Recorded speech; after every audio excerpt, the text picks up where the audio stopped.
মূল্যবোধ হারিয়ে যাচ্ছে নতুন প্রজন্মের। সেভাবে দেশপ্রেম বা দেশের প্রতি টানও এখন লক্ষিত হয় না স্বাধীনতা দিবসের দিনে। অনেক এমনও সংগঠন রয়েছে যেখানে নম করে শুধু জাতীয় পতাকা উত্তোলন করা হয়। অবশ্য ব্যতিক্রম রয়েছে দত্তপুকুরের ইস্যুবাটি পূর্বপাড়া নজরুল স্মৃতি সংঘে।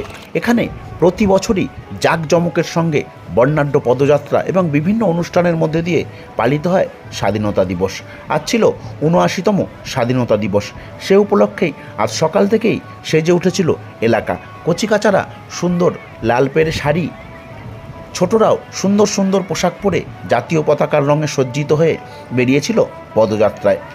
এক বর্ণাঢ্য পদযাত্রায় দেশপ্রেমের পাশাপাশি সেফ ড্রাইভ সেফ লাইফ সহ বিভিন্ন বার্তা যা সমাজের পক্ষে মঙ্গল তা তুলে ধরা হয়। এছাড়াও নজরুল স্মৃতি সংঘের সম্পাদক মোহাম্মদ নুরুল ইসলাম জানান, ৮ থেকে ৮০ সকলকেই পেয়ে যাবেন আজকের এই র্যালিতে। আমরা আজ পৌঁছে গিয়েছিলাম দত্তপুকুরের ইস্যুবাটিতে। সেখানকার এই বর্ণাঢ্য পদযাত্রা এবং বিভিন্ন রকম বার্তা নিয়ে করা যে মিছিল, তাই আপনাদের দেখাবো। আর আমরা কথা বলেছিলাম ক্লাবের সম্পাদক এবং একজন কর্মকর্তার সঙ্গে। তারা জানালেন এবছরই প্রথম নয়, তারা নতুন প্রজন্মের কাছে দেশপ্রেম পৌঁছে দিতে চান। গড়ে উঠুক মূল্যবোধ, বাবা মায়ের সেবা করুক তারা, এবং সমাজের যা কিছু অশুভ দূর হোক। আর হাবড়া নয়, আপনার বাড়ির পাশেই অশোকনগর বিজয় ফার্মেসি মোড়ে সোফা, বিভিন্ন রকম কম্বল, বালিশ এবং হরেক রকম পর্দা নিয়ে হাজির হয়েছে আজমির বেডিং স্টোর্স। আর ভাবতে হবে না পর্দা নিয়ে, হরেক রকমের পর্দা সুলভ মূল্যে পেতে হলে আজই চলে আসুন অশোকনগর বিজয় ফার্মেসি মোড়ে আজমের বেডিং স্টোর্স। এখানে দক্ষ শ্রমিক দ্বারা তৈরি করা হয় সোফা। চলে আসুন আজই। প্রতি বছর না, এবছরও একটা বর্ণাঢ্য র্যালির মধ্য দিয়ে জাতীয় পতাকা উত্তোলনের করি প্রতি বছর। এবার ৭৯তম।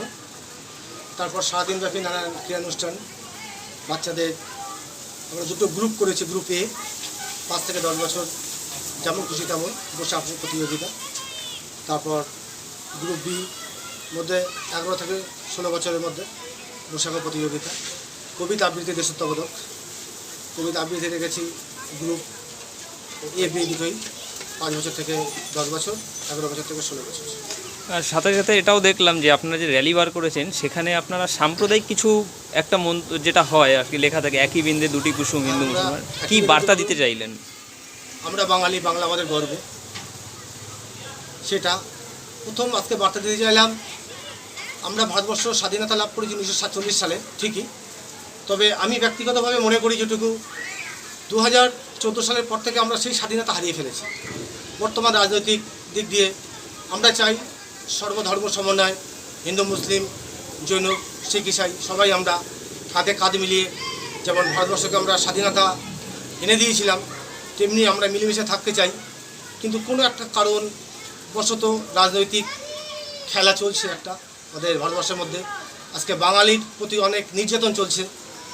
আজকে স্বাধীনতা আন্দোলনে আমরা সবাই জানি, আমরা প্রত্যেক ভারতীয় যারা আমরা ইতিহাস পড়ি, যারা একটু পড়াশোনা করে, যারা প্রত্যেকেই জানি সবচেয়ে প্রথম ভারতবর্ষের স্বাধীনতা আন্দোলন শুরু করেছিল একজন বাঙালি। আর ভারতবর্ষের স্বাধীনতা আন্দোলনের সবচেয়ে বেশি অবদান ছিল বাঙালিদের। আজকে সেই বাঙালিরা ভারতবর্ষে অবহেলিত, লাঞ্ছিত, বঞ্চিত। তো আমরা আজকে এখান থেকে সেই বার্তা দিতে চেয়েছি র্যালির মতন। আমরা বাঙালি, বাংলা আমাদের গর্ব। আমরা সর্বধর্ম, সর্বভাষা, মত সর্ব মিলে এক হয়ে বাঁচতে চাই। আমরা বার্তা দিতে চাই যে আমরা হিন্দু, মুসলিম, শিখ, জৈন, খ্রিস্টান আমরা মিলেমিশে আমরা থাকতে চাই, এবং আমরা যে বাঙালি, আমরা সেই বাঙালির মসজিদে দিতে চাই।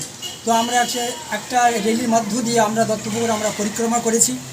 আমরা পাশাপাশি হিন্দু ভাইদের আমরা বার্তা দিতে চাই, দেখুন আমরা স্বাধীনতার জন্য আমরাও ঝাঁপিয়ে পড়ছি। তা আপনারা আসুন, একতাবদ্ধ হয়ে আমরা স্বাধীনতার আমরা উদযাপন করি এবং আমরা মিলেমিশে এইভাবে থাকতে চাই।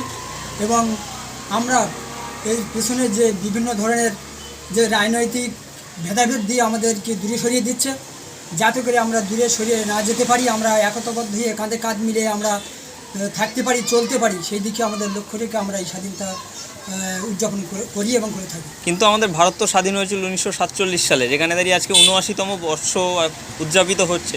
কোথাও গিয়ে কি 2025কে মনে হচ্ছে যে আমরা স্বাধীন নই?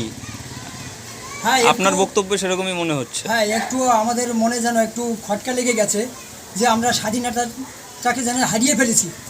আমরা যখন স্বাধীনতা লাভ করেছিলাম একটা আনন্দ উৎসবের মধ্য দিয়ে আমরা হিন্দু মুসলিম সবাই মিলে আমরা যে একটা আনন্দ উদ্দীপনা ছিল, সেই আনন্দ উদ্দীপনাটা যেন হারিয়ে গেছে। কারণ আস্তে আস্তে হারিয়ে গেছে, কারণ এই যে আমাদের যে একটা কেন্দ্রে যে একটা সরকার আছে, সেই সরকারের দিকে লক্ষ্য রেখে আমরা দেখছি যে ওনারা পরপর একটার পর একটা যেন মানুষের উপরে একটা দোষ, মানে একটা যেন কিছু একটা চাপিয়ে দিতে চাইছে। মানুষ এতে কি অতিষ্ঠ হয়ে যাচ্ছে। তাই থেকে বোঝা যাচ্ছে মানুষ যেন স্বাধীনতা থেকে একটু আমরা পিছিয়ে এসেছি।